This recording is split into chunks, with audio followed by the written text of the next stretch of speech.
یہ انسان ہونے کی حیثیت سے، اولاد آدم علیہ السلام ہونے کی حیثیت سے قابل تکریم ہے.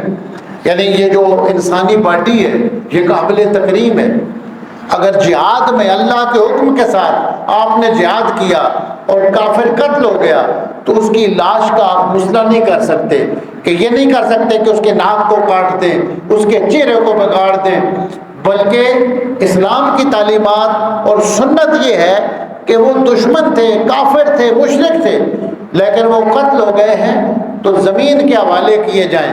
قبر نہیں ہوتی لیکن ایک گڑھا بنا کر اس کے اندر ان کو حضور صلی اللہ علیہ وسلم نے دفن کیا، گڑھے کے اندر ڈال کر اوپر مٹی پھینکی.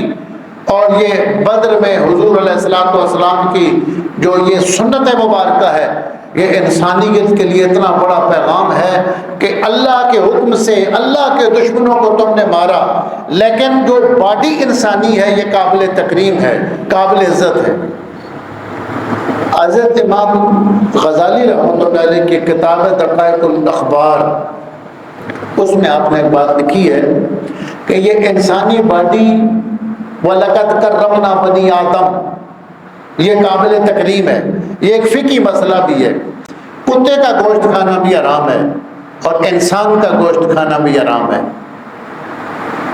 لیکن دونوں میں فرق ہے. کتے کا گوشت اس لیے آپ نہیں کھا سکتے کہ وہ پلید ہے، انسان کا اس لیے نہیں کھا سکتے کہ وہ قابل عزت ہے اور قابل تکریم ہے. یعنی دونوں کا کھانا حرام ہے، لیکن جو سبب مختلف ہے کہ انسان کی جو باڈی ہے یہ قابل تکریم ہے.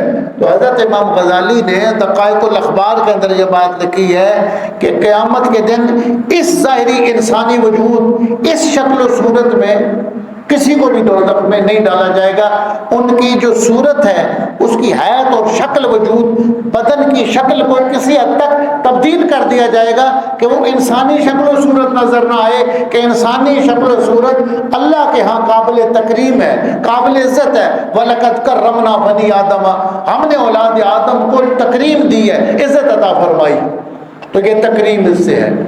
اب اولاد آدم ساری قابل تکریم ہے، پھر ان میں سے آل ایمان وہ اور زیادہ قابل تکریم ہے.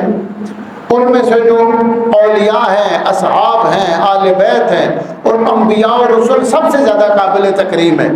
لیکن اللہ تعالیٰ جب کسی رسول اور نبی کے ساتھ کریم کی صفت لگاتا ہے تو اس سے مطلب یہ ہے کہ وہ دوسروں سے زیادہ کوئی خاص ان کو اللہ کے یہاں عزت حاصل ہے، اللہ کے یہاں مقام حاصل